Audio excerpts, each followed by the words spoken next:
ايش فيها لو الحياة فيش فيها موت؟ ايش فيها لو الحياة فيش فيها موت؟ اه. مش عارف.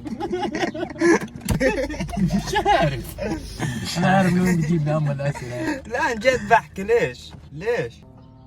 اه. يعني ايش؟ ليش الحياة فيها موت؟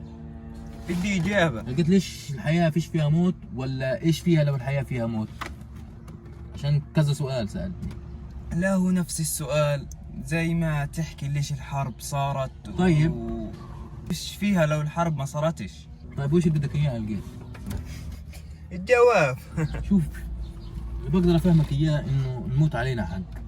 يعني لو الانسان عاش طول عمره راح يفقد عقله والحنية لاشياء بطلت موجودة. وهذا طبعا إذا كان الإشي موجود أساسا. بالضبط.